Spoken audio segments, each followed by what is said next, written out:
Yaakov, thank you so much. And thank you so much for the people who are here with us and those who watched it after it on Facebook. It's an amazing, amazing project we're starting right now from the Golan with love. And it's really, really pleasure to take place in this special event. What we're going to do now together, it's going to be very special. We're going to try to do it in combination. It's going to be mostly in English, but some of it will be a little bit Hebrew because we're going to use also the Bible, Tanakh, and other stuff and other sources. Hopefully it's going to be fine. If any question or something you want me to explain more, please use the questions and answers. I'll be happy to take a break here or there and try to focus and to give also some time for questions when we're going to finish. So let's start our journey. Our journey started a very, very long time ago. We're going to fly now on the wings of history, and I'm going to share with you a screen together. Let's do it here. And we are now going to watch what King David was thinking, writing, and also sang in Psalms in Tehillim about the Golan Heights and also about Yerushalayim. We're going to start first, of course, with Yerushalayim. Our subject in generally is the Golan and Yerushalayim in the King David perspective. So let's start, okay, and we're going to see. The first thing we're going to open is in the Tanakh, in the Bible, in Psalms, Tehillim. This Psalms is Psalms 122, Kuf Chaf Bet Be Tehillim. It's a very well-known song in Tehillim. And actually, it's known as the Song of Yerushalayim, the Song of Jerusalem. The song started Shir HaMa'alot LeDavid, a song of David over here. I'm going to read first the Hebrew text, and then we're going to watch also the English text. The Hebrew text says, Samachti be'omrim li bet Hashem nelech. I rejoiced with those who said to me, let us go to the house of the Lord. Yerushalayim benuya, ke'ir shechubra la yachdav. I skipped one pasuk. Omdot over here, ayu raglenu b'she'arayich Yerushalayim. Our feet over here in English are standing in your gates, Yerushalayim, Jerusalem. Jerusalem is built like a city that is closely compassed together. Shesham alu shevatim shivteya edut liYisrael leodot leshem Hashem.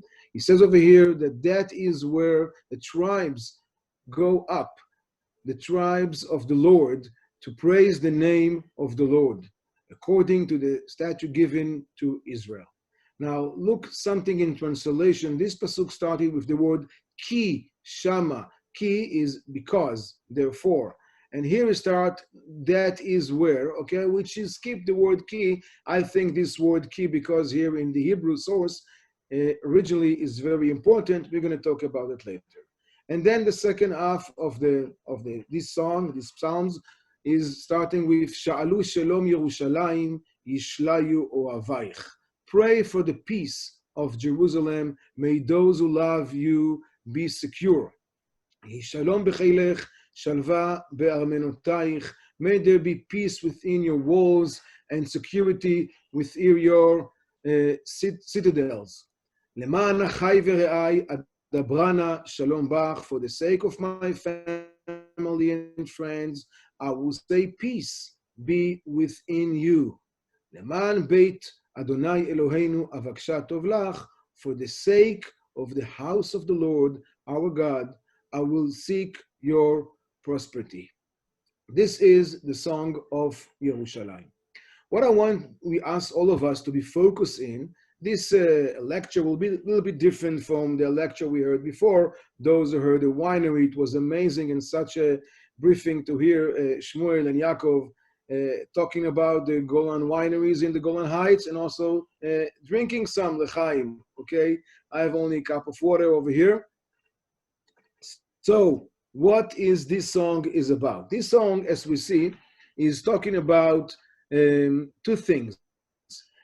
We can say this psalm is divided actually to two parts. The first one speaks about Beit Hashem Nelech. We are going to the house of the Lord.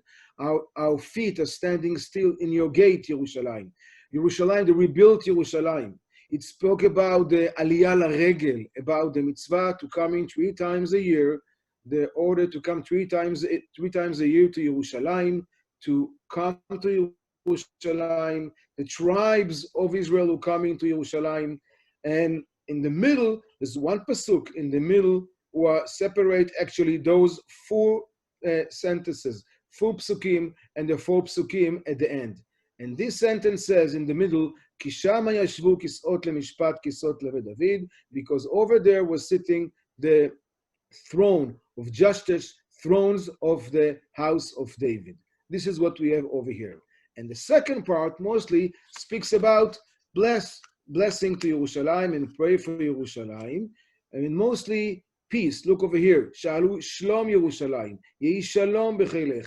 Adabrana shalom bach. Or in the English translation, we can see it asks over here, pray, number 6, pray for the peace of Jerusalem. May there be peace within your walls. For the sake of my family and friends, I will say, peace be within you. If we take these psalms, I want to give you something in mind that maybe nobody actually paid attention before. Shirei Tehillim, the psalms, the chapter in Tehillim, in psalms, are very unique. Some of them has not just a meaning, they have also a geometric shape. In my book, I usually show that some songs have the shape of Magen David, the Star of David. Some are a square, some are going in around. This one have a very unique shape.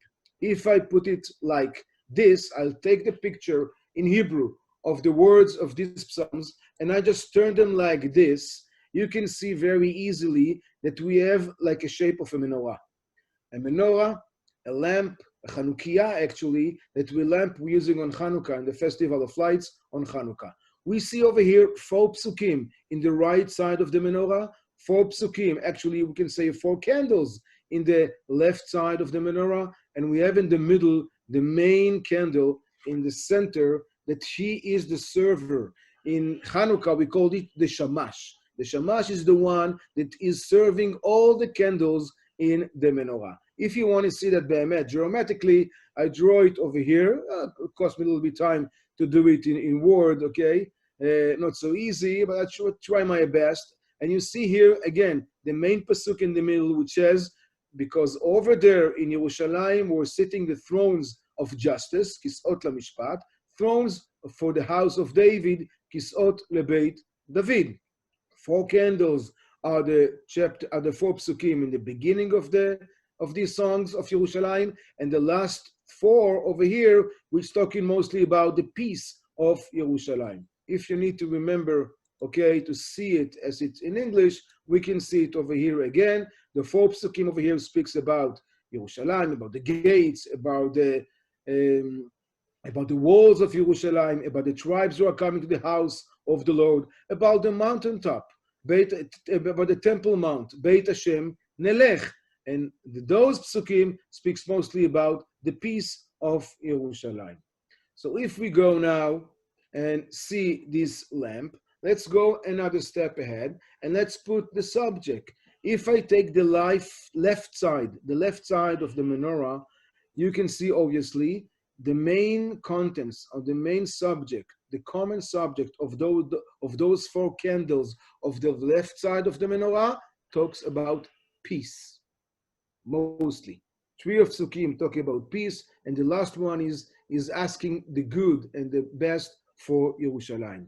If I'll take the 4 candles or the 4 first psukim at the right side of the menorah, that this mizmor is shaped like a menorah as we explained and showing right now. So if we take that and I'll ask what is the main subject over here, the main subject over here will be Har HaBayit, which is the Temple Mount and Aliyah. Doing Aliyah, all the tribes who are coming to Yerushalayim. Now, it's interesting, just interesting. I'm not saying more than that the left wings over here care only about peace. I can say even peace and love, peace and good and love. This is what the last 4 psukim of this psalm is talking about. The left wing care about peace, while the right wing is care about the Temple Mount, about the gates, about the walls, about more militantic stuff, more national stuff. Is it a coincidence that in Yerushalayim over here, we have those two components together in one menorah? We have the lefties, we have the righties. The lefties speaks and sings about peace and love, and the righties actually talk about, again, Har HaBayit, the temple, the gates, the rebuilt Yerushalayim, the building, and it's all coming together to one nice menorah. This is very important point, I think, and I believe, because imagine that we have only half of menorah. Let's say we have only the left side, only peace and love. That will be very, very sad, and it's going to lose all the shape of the symmetria of the menorah. Same if we're going to take only the right side, and we're going to be care only about the Har HaBayit, the Temple Mount, about Aliyah LaRegel, about the tribes, about the gates, about the walls, about the soldiers. Well, it's nice, but we're missing the left side of the menorah about the peace. The whole picture, the holistic picture, this is what Yerushalayim is all about. One pasuk over here, if we go back again, one of the psukim over here is saying, Yerushalayim abnuya, the rebuilt Yerushalayim, ke'ir shechubra la yachdav. It says over here, Jerusalem is built like a city that is closely compacted together. It's came together, this city. Now, what is the connection? What is connecting over here in this city? We might say that what makes the connection over here, be'emet, is that we have the left and we have the right, and all of them together are making the menorah over here. If we understand that, and maybe I'll just take a look, okay, if there's any question or somebody want to say something about what we just said, let's take a look. No? Okay, if somebody want to ask something, this is the time. If not, we continue and show in what we're saying in this mizmor. So let's go on. Okay, so what we saw that we have two components in Yerushalayim. We have the right, we have the left, and so nice to see how Yerushalayim make them together. Now, are there any other more components we can find inside the city, inside Yerushalayim, that we can find them also in these Psalms, in this Mizmor, in this chapter in Tehillim? Let's check that together. I'll share again what we did before. Here, let's continue from here. So we have those two things, the left and the right. Let's go on. Now, what we see over here in Hebrew, I will translate it very shortly. It's a midrash, okay? It's a source of our sags, Chazal, and they saying that what is the source of the name Yerushalayim? Why Jerusalem is called Jerusalem? Or in Hebrew, why Jerusalem is called Yerushalayim? Where this name came from, Yerushalayim? Actually, the midrash over here says, Avraham kara'oto Yera'eh, which means Avraham called this mountain, Mount Moriah. Avraham called it Yera'eh. Yera'eh will be seen, will be seen. This is the name Avraham gave, Yera'eh. Interesting. The pasuk is after Avraham, the story of sacrificing Isaac. Katuv Akedat Yitzchak. Vayikra Avraham Shem HaMakom Hahu Hashem Yera'eh. This is the name of the place. But the Midrash says that was another person, very important person. His name was Shem. Shem is son of Noach. Noah have three sons. Noach, the one who built the ark with all the animals, actually the one who saved the universe. So his name is also Melchizedek, king of Shalem. Melchizedek, he is actually the same person as Shem ben Noach. He have two names. And he called it Shalem. He gave the name Yerushalayim Shalem. Melchizedek Melech Shalem, this is the name. So, Omer HaMidrash, Amar HaKadosh Baruch Hu, so said the Lord, Amar Hashem, if I'm going to call it Yera'eh, as Avraham said, well, Shem, which is a great tzaddik, he will be very upset. And if I would call it Shalem, Avraham, who is also a big tzaddik, of course, he will be upset. So what should I do? Hashem is asking, how do I call this city? I will call the city Yera'eh, like Avraham did, or I'm going to call it Shalem, like Shem, son of Noach did. The conclusion is obvious. אמר הקדוש ברוך הוא, אלא הריני קורא אותו ירושלים, כמו שקראו שניהם, ייראה שלם, ירושלם, ירושלים. The Lord, God says, I will call the city Yerushalem, Jerusalem. Why? Because this is a combination between those two words. I will take the name that Avraham gave to the mountain, Yira'eh. I will take the name that Shem, son of Noach, gave to the mountain. I will make a combination, and therefore came the word Yira'eh plus Shalem, which is Yerushalem, which is Yerushalayim, Jerusalem. So if we go over here again, we're going to see we have actually like two lines. One line is remember our menorah, our Chanukiah, the shape of the Mizmor, the right side, the right wing, talks about the Temple Mount. Abraham gave, Avraham Avinu, he gave the name of the city, Yera'eh. And then we have the left side, which is the peace, Shalem. Look of the word. The name of the guy who gave the name Shalem to Yerushalayim is Shem. We understand the connection between the word in Hebrew, Shem, Shalem, Shalom, it's all the same thing. And the name of the city is Shalem. Yera'eh plus Shalem give us the name Yerushalem, Yerushalayim, and this is the name of the city today, Yerushalayim. Another question, let me add. So we saw who gave the names of Yerushalayim. But at the time of Shem, and also the time of Avraham Avinu, of course, Yerushalayim was nothing. It was a mountain, but there was nothing over there. Years after, it was a city, Canaanite city, by the name Yevus. But who actually built Yerushalayim? Who was the person who built Yerushalayim and make Yerushalayim a city, a capital of the state of Israel? So it was two people, as we know. It was David and Shlomo, King David and his son, King Solomon. King David is the one who built the city of David, and also the one who dug and put the foundation of Beit HaMikdash, of the temple, Beit HaMikdash in Yerushalayim.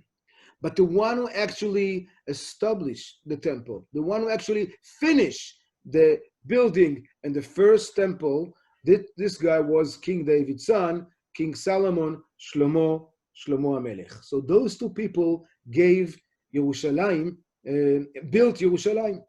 Now you understand that King Solomon, or in Hebrew we say Shlomo is connected to Shalem. Shlomo is connected to Shem, and Shlomo is connected to Shalom, peace in English, which means this side of the map is the left side. Shlomo is at the left side of the menorah, and King David, is the right side of the menorah. Well, it's not a coincidence if I can ask you who is more connected to the right side and the left side. Of course, King David is the right wing. King David is a soldier, is the officer, is a combat, is the one who fight, is the one who kills so many people. He finished all the enemies. He cares about the wall, about security, about the fencing. In the time of King Solomon, there was peace.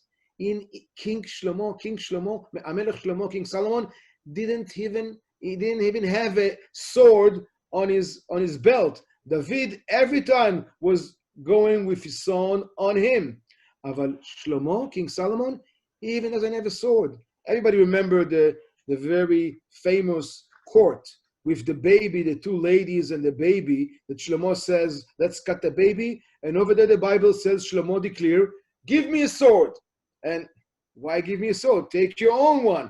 Because Shlomo, he was the man of peace and love. This is Shlomo. He belongs to the left side. David belonged to the right side.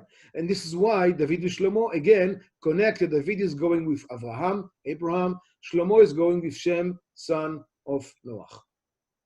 If you got what I'm saying over here, so you understand, I'm just saying something now, by the way, that Shlomo belongs to Shalem, of course. It's the same word. Shalom, Shlomo, Shem, Shalem. But how King David belonged to the word Yera'eh? Avraham gave the name Yera'eh. Is King David belong to the word Yera'eh as well? Well, surprising. The reason is absolutely, we don't have time to see it now, but if you guys want to check it out, you can go in Sefer Shmuel Aleph, Perek Tet Zayin, which is Samuel 1, Samuel first, the book of Samuel first in the first prophets in the Bible, Samuel first. And over there in chapter 16, you're going to see that in the first time when we meet King David in history, mamash in like the first 10 psukim, the verb yera'eh, which is to see, appears over there exactly 7 times. 7 is a very important number.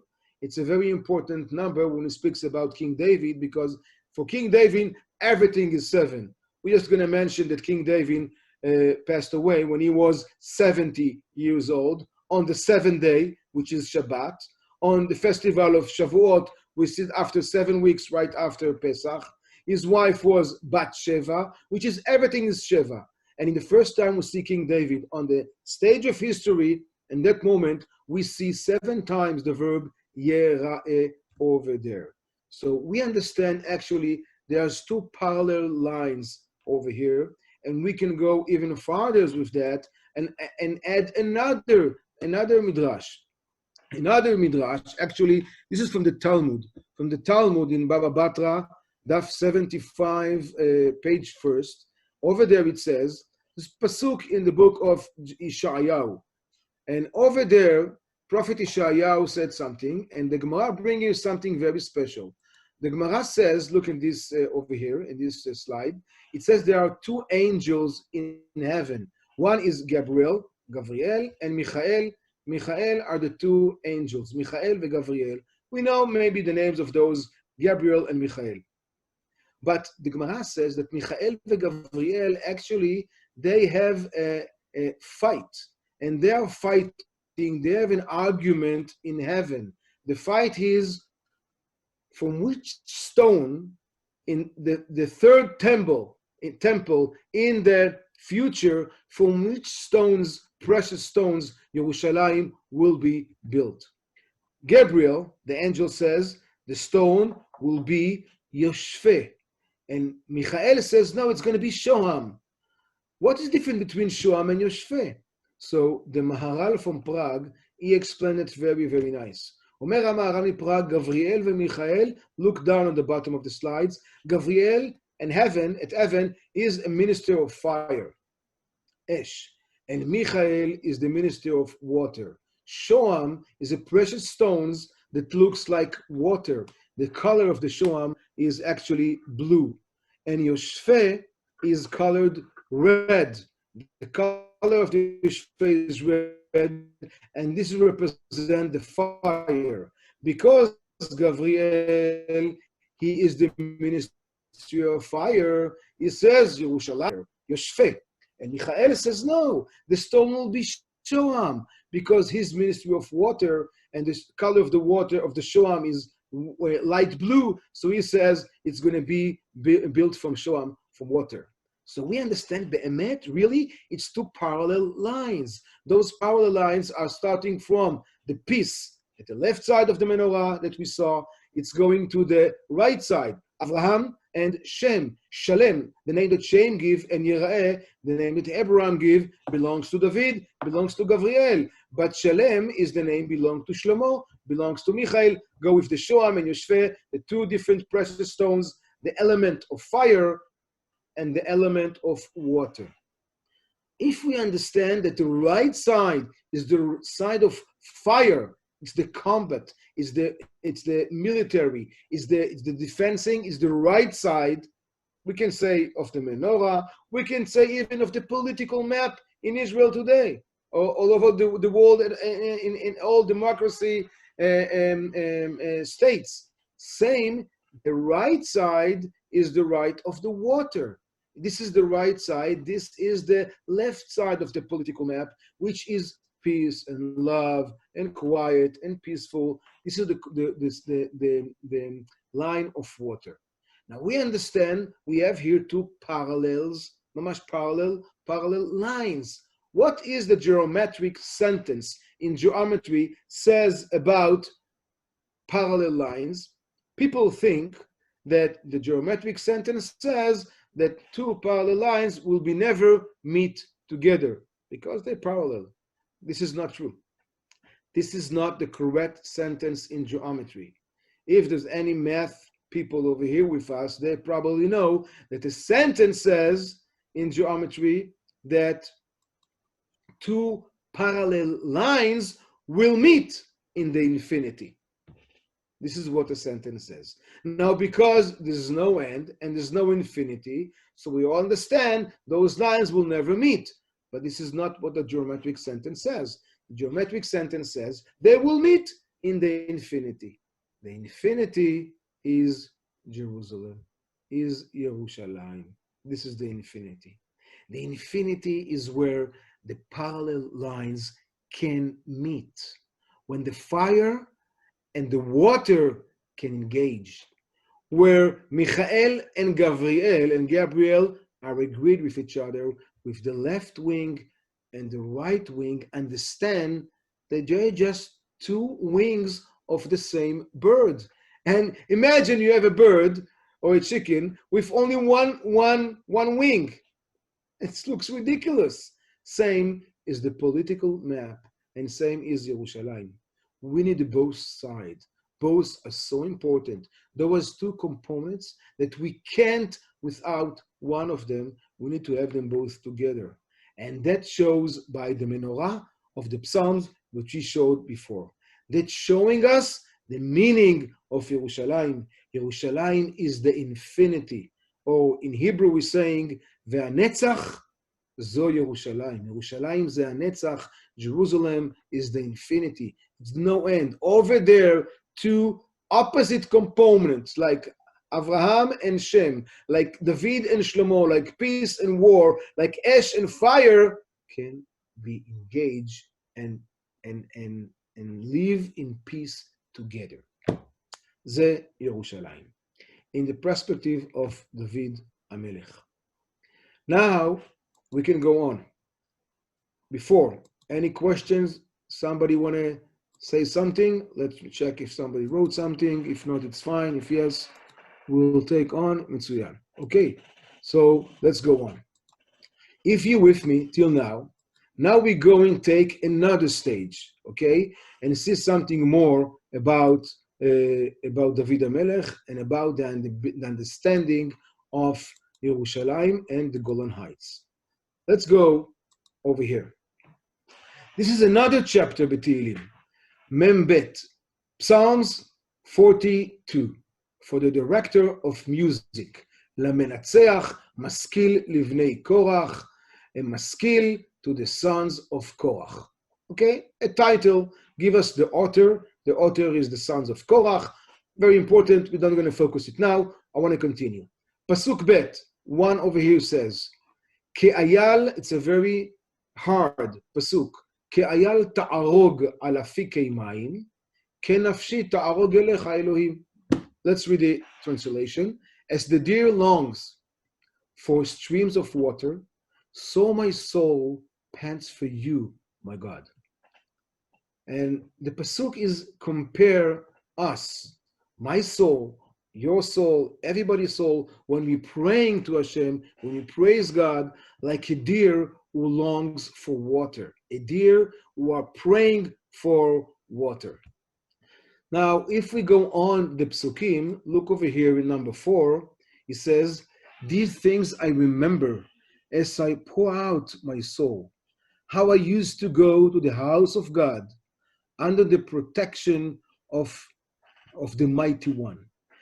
Ezkera over here it says. He remembered, the author over here, remember how he used to go to the house of the Lord with such a joy and praise among the festive throng. He remember how he used to go with all the people, all the public who used to go, coming to the Temple Mount, to Har Habayit, to the temple, and now is very sad because now is very far from Yerushalayim. Oh my God, my soul is cast down within me, if with me. Therefore, he says, will I remember from the land of Jordan, and from the Hermonites, from the hill Mizar. Over here, David HaMelech is mentioned the land of Jordan and the Hermonites, which is Mount Hermon. Mount Hermon is our ski sites in the north of the Golan Heights, Mamash, in the Syrian border. This is the Hermon mountain. David HaMelech is mentioned over here, or actually it's not David HaMelech, we have to say, it's the sons of Korach, but it's inside the book of David HaMelech, King David, the book of Tehillim. And over here, the author, okay, who wrote this poem, these psalms, the poet, he says over here that he is now located in the land of Jordan. He is now in the Mount Hermon. And he's remember over here, remember this pasuk, he says, these things I remember. He remember, okay, his longing, his passion, his desire to come back to the house of the Lord, as he used to do years ago.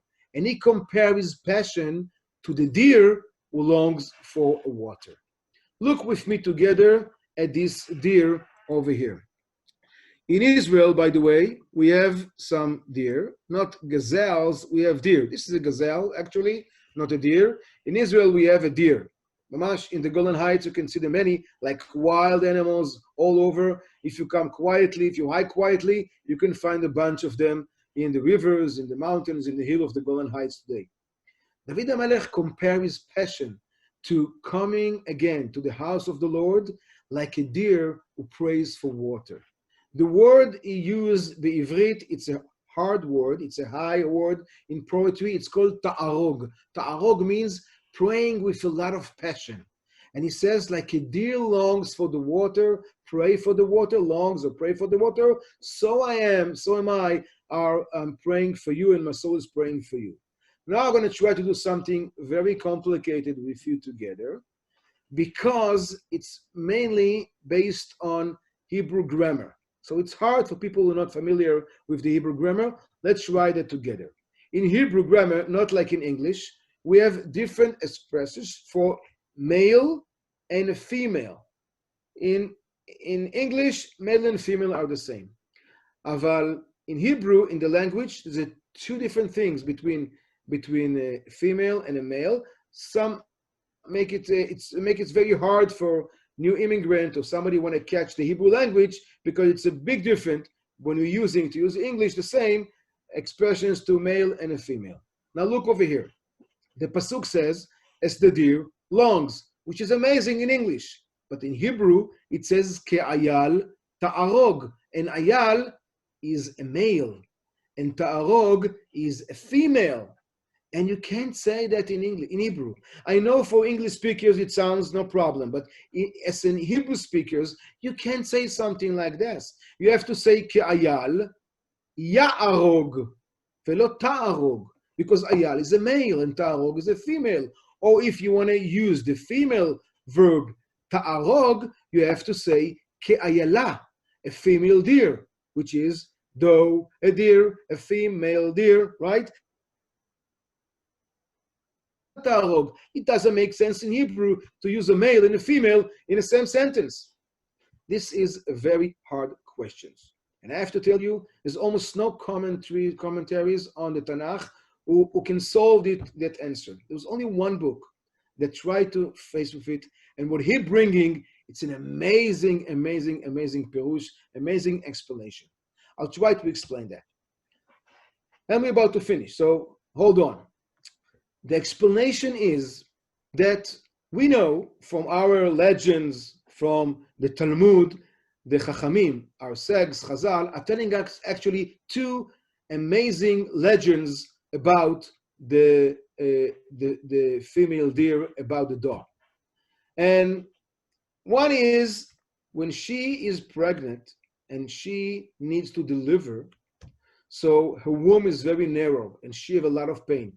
So she's prayed to Hashem, and Hashem sending a snake.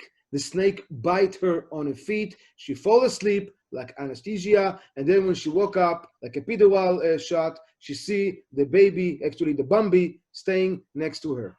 Amazing, right? But there's another legend says that when all the animals need water, because there was no rain. Israel, we need the rain. There's no rain, no water in Israel. It's the Middle East. So when there was no water, then all the animals coming to the door and the deer, and they ask them to pray for the water.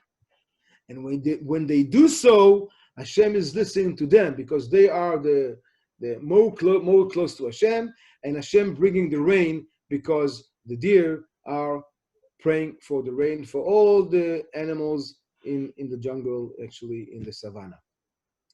Very nice. It's a legend. It's amazing stories. And then the questions comes.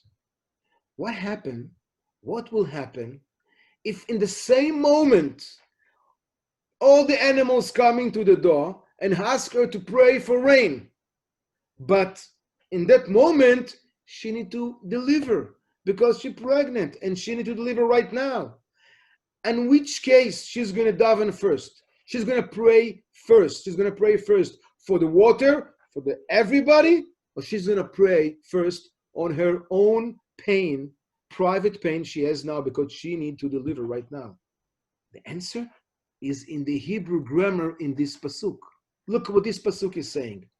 Ke'ayal, which means like the male. Like the male, the female will pray. Now the male is pray for what? Of course the male pray for the rain because he's not supposed to deliver. He has no pain of giving birth. So like the male davening or praying for the rain, so she, the door, she will pray for the rain, even though she need also the snake to come and give her the anesthesia. Still, she's going to daven for the rain. Why? Because she's going to put away her private pain for the general problem that everybody has together in the forest. Isn't that amazing?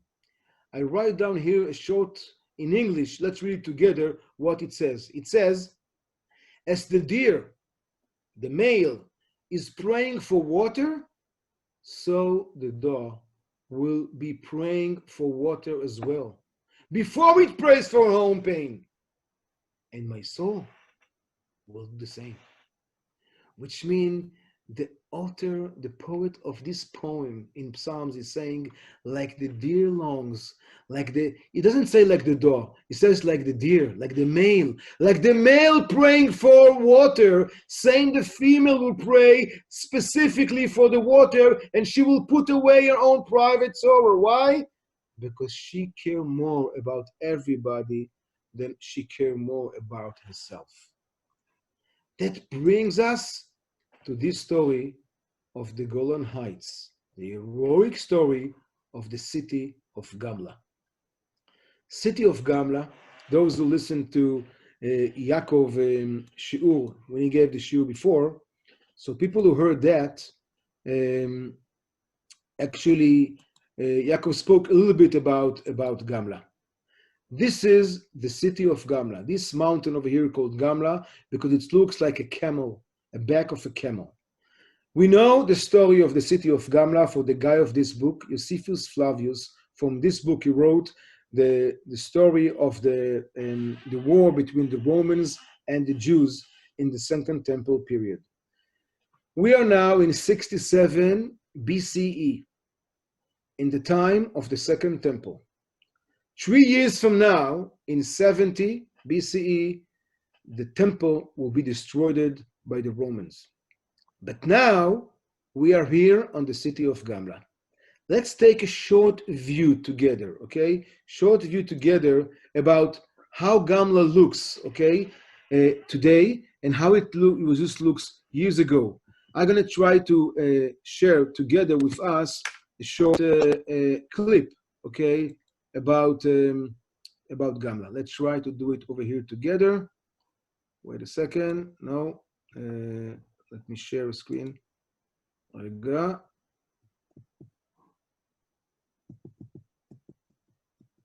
Here, I try to share it now with you guys together.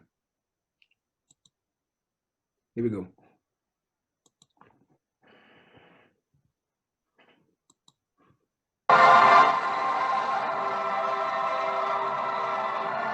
I will give some explanation in Hebrew.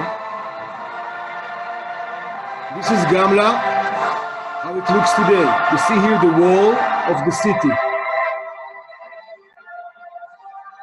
Josephus Flavius is telling about the whole story of Gamla. This is the old shul, the old synagogue was found in Gamla, and here is the wall. This is the old view.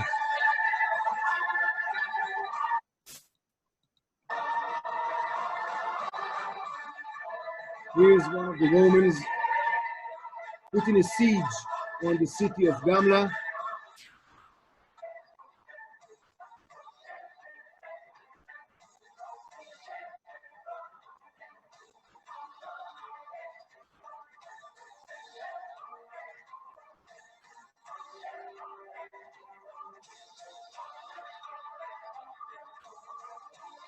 You see the back of the camel.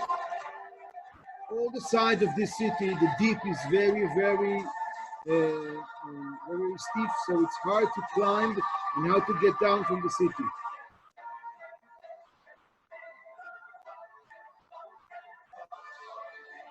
So,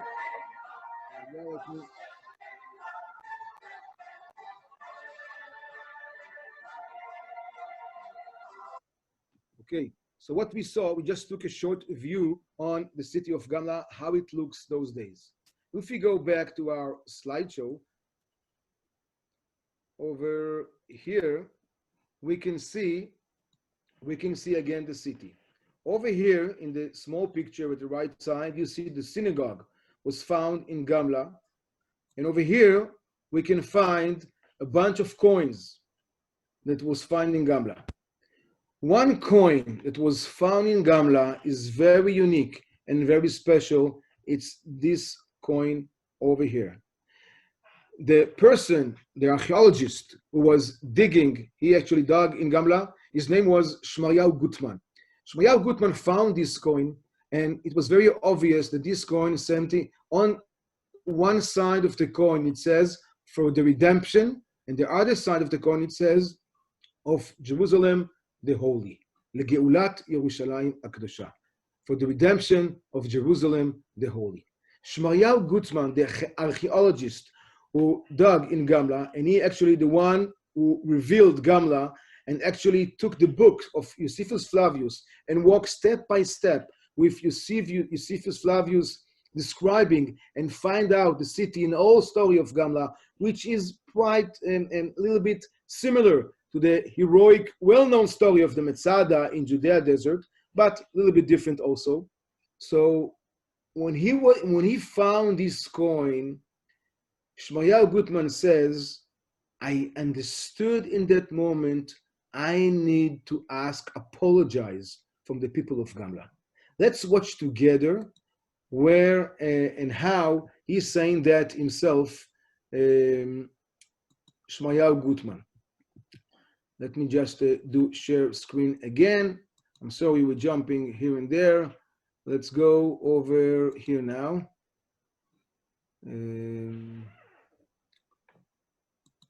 Okay, just a second.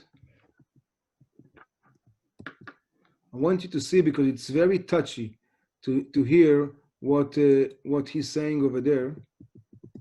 Here, I'm trying to do it together with you.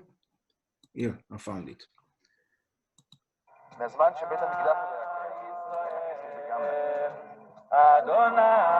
This is the synagogue of Gamla that we are seeing right now. This is Shmaryahu Gutman, the archaeologist. It's not Ben Gurion. He's holding in his hand the coin that we just spoke about.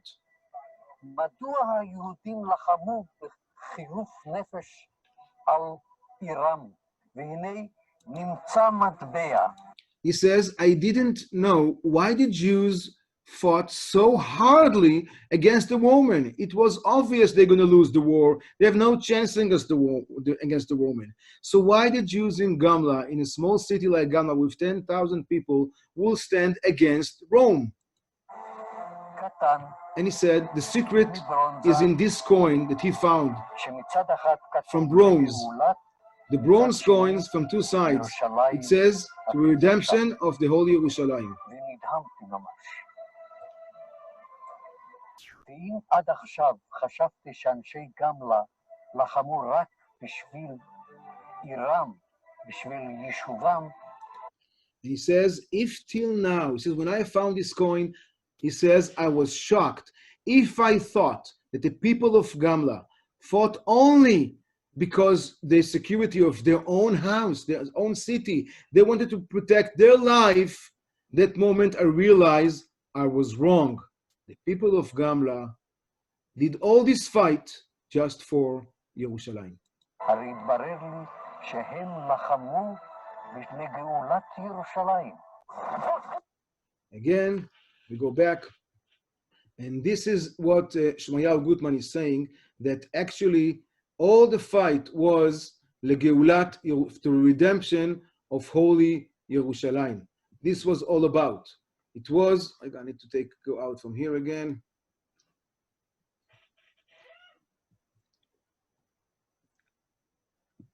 The whole thing they did was to the redemption of Yerushalayim and not for their own city. We can understand now what make the people of Gamla do this fight.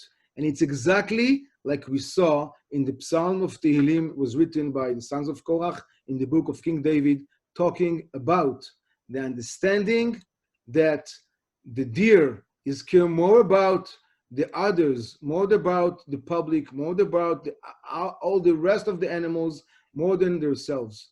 And this is exactly what the people of Gamla are saying over here as well.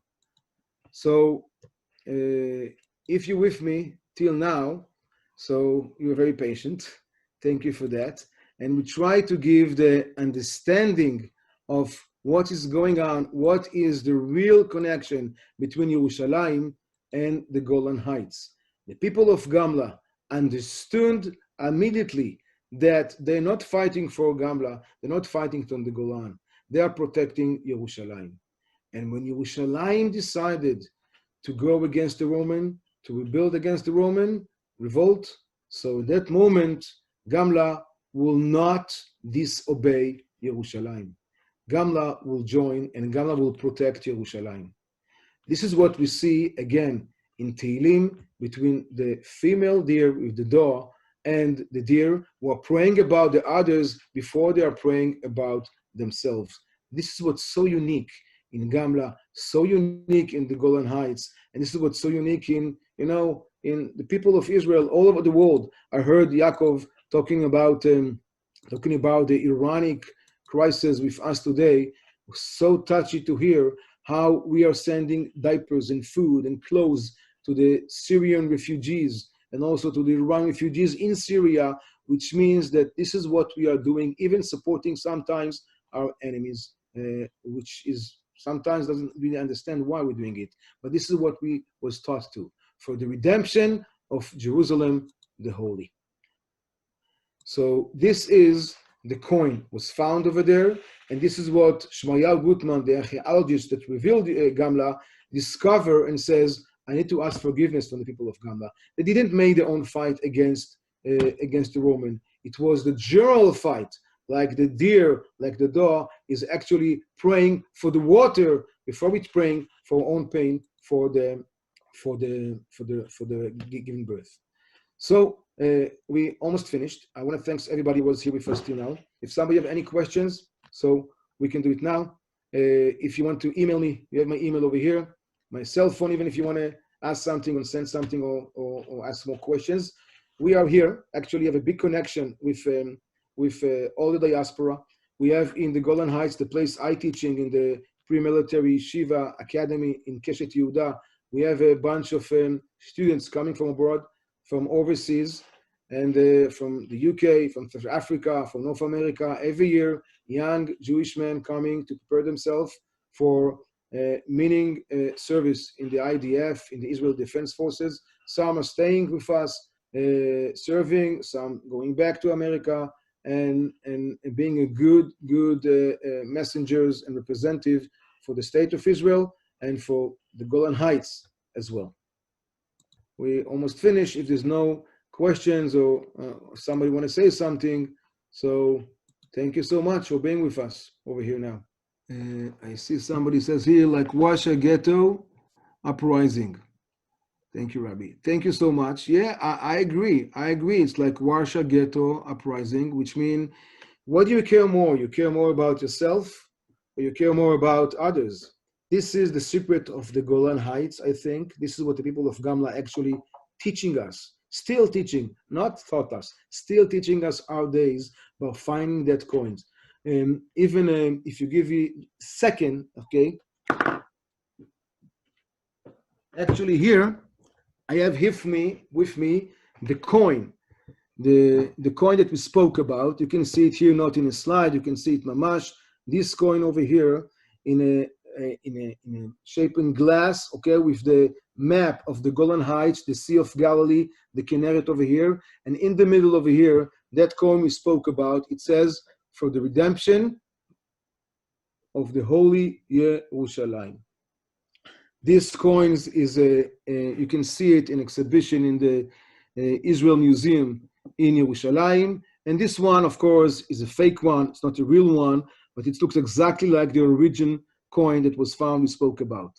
Take it in a moment to understand really how we figure out all what we said from the Bible itself, from the Psukim, from understanding the Hebrew grammar and the question, how can that be? Ke'ayal ta'arog, a male and a female. And then from the legend, we know about the door, about the ayala, about the female deer. We understood all these questions, all this explanation. By the way, I published years ago, I published a book and about Psalms, and in my book, I called the book Ke'ayal Ta'arog, as the deer longs, at the name of what we just explained over here. By the way, the deer that you are seeing on the cover page of my book is a deer from the Golan Heights. I hired a photographer who was hiding in the jungles here somewhere, and he took this photo over here of the deer. You can see it mamash inside here again in the cover page. Ke'ayal ta'arog. It's not a graphic, it's a real picture of a deer who was living here in the Golan Heights. And I think this is the lesson that we have from the Golan. Somebody wrote, sees again, like Geta Warsaw uprising. I agree. Till today, when people hear, not just in the Golan, but we called it Ruach HaGolan, the spirit of the Golan, all this project that now started from the Golan with love to the people who are, all the communities in Chutz La'aretz, all the communities overseas, doesn't mean even what you are. If you are Jew and not a Jew, if you whatever we human being together, and this is what we're seeing. Each one care about everybody. Thank you so much. I really think you guys says thank you. I hope that you understood the meaning and the process we did, because a little bit hard sometimes to make the right translation from English, from Hebrew to English, specifically when we spoke about grammar and psukim and psalms and Tanakh and the Bible. I try my best. And if any questions, again, please, you can see here again my details if somebody want to reach out in email or in cell phone, or you can also go to the Golan from Love in Yaakov and by him reaching me, or you can go to our website, which is IDF Prep, like preparation, idfprep.org. Over there, you can find a lot of stuff also about me and about us. Somebody asked here how many students actually stay to serve. Well, it depends in the year. In our place, in our academic program, we have like 90% who are staying for serving in the IDF, in an elite unit in the IDF. What we are doing, we are actually training the boys physically, mentally, and spiritually to survive and to succeed in the IDF. So we have 90% of the boys coming from Chutz La'aretz, okay, from abroad, from overseas, who are staying and serving in the IDF after that. Some of them doing short service as volunteering. Some are actually making Aliyah and staying for full service in elite unit. We even have 2 combat pilots, F-15 and F-16 pilots, okay, guy from New Jersey, another guy from Colorado, that are now pilots in the IDF. Thank you so much. It was a pleasure to be involved in this amazing project. And I see another questions over here. No, it's the same question was before. Okay. Yaakov, you want to finish, or you still here with us? Shai, you want to finish, or your program is only for Olim? No, the program is not just for Olim. The program is for every one who wants to come, not just for Olim. Boys, we have boys who are coming to our program as a gap year program, just as a gap year program. They just want to have a meaningful gap year program. They want to make a gap year program together with Israelis and make it like integration program to get engaged from first hand with the Israeli mentality, with the land of Israel, with the people, with the boys, their age over here. So it's not just for Olim, it's also for a gap year program. We have boys who are not doing Aliyah Bichlal, doing Machal, which is volunteering to the IDF. And we have boys who finish a gap year and go back to America, to England for a college. So everything is legitimate. We respect everybody, we accept everybody, and it's not just for Olim. And we don't even trying to encourage Aliyah. I mean, it depends on the boys and his family. If he wants to, we help him. If not, we give him all the help to succeed, whatever he is. Somebody asking, is it mostly Torah study? Well, we are a religious yeshiva, which means that we're learning a lot of Torah, but I can say it's less Torah than other regular yeshivot because it's not mamash yeshiva, it's a mechina. Mechina is a preparation program. So generally, I can say it's like 70% of learning like in yeshiva, and 30% it's a circular stuff like Krav Maga, martial arts, physical training, workout, learning Ulpan Ivrit, learning Ivrit, language, Hebrew language, in Ulpan Ivrit, navigation skills, army skills, leadership skills. So it's not just Torah studies, it's mostly Torah, like 60-70% Torah learning, but it's very light, very opening-minded, many tracks of learning, not like in most of the yeshivot, you have to learn Talmud, Gemara all the time, it's a much variety of stuff, and it's also give the boys a lot of preparation, not for the IDF, for life. Tomorrow, for example, one of the classes in this project tomorrow is going to be by Ram about Krav Maga, martial arts. He is the one who teaching, actually, is the physical trainer of the boys in our place, in our program, that he's training them. He was a trainer in Golani Brigade, officer in the IDF, and this is what he's doing over there. And again, it's not just Torah studies, but mostly yes. So just say, first of all, thank you very much. It was a pleasure. I'm glad also we got to hear your thoughts and thinking about Tehillim, Psalms with King David from Yerushalayim through the Golan. And also it was a great chance also to hear now the conclusion about the Mechina, which is a very, very unique program. I can say from personal experience, I had the privilege in the last 3 years to give some classes there, to meet the guys. Very, very high quality. And with that said, guys, thank you everyone for a very amazing evening. Thank you, Rabbi. Thank you, Shai. You can keep in touch with us through the From Golan with Love Facebook group. We opened it now. It's a public group. Anyone can join, and we'll constantly update. And you can also be in touch with us regarding content you want to request. And we've already received quite a few requests for certain things people want to hear about. And Zeo, thank you very much, everyone, and we'll see you tomorrow. תודה רבה. לילה טוב. Thank you, Shai. Shai, תודה רבה.